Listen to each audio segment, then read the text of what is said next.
Guys আমরা এখন বানাবো ড্রয়িং। আপনি দেখতে থাকুন। এই যে আমরা কয়েকটা ড্রয়িং বানাইছি। মাই শুরু করে দাও ড্রয়িংগুলো নাইস বানাবা। এই দেখেন গাইজ, কাস্টম ইউক্রেন, মরক্কো। এবার বানাবো আমরা ইন্ডিয়া। সাদা তো নাই, তাই বানাইতে পারবো না, বাট বাংলাদেশ তো পারবো। বাংলাদেশের পতাকা বানাও জলদি। তোমার কাছে আছে না? কাস্টম বাংলাদেশ বানাও। এই দুইটা দিয়া বানাও।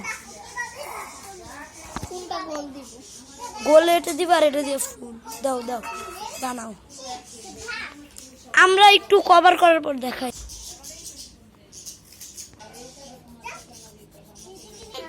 বেবিরা খাচ্ছে।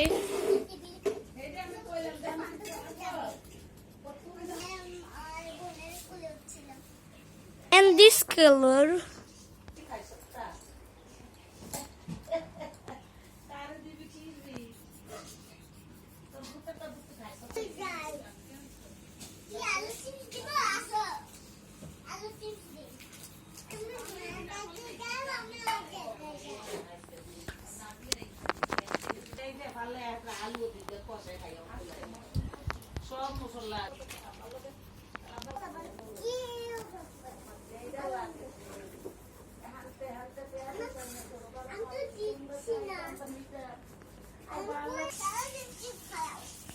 this is final look.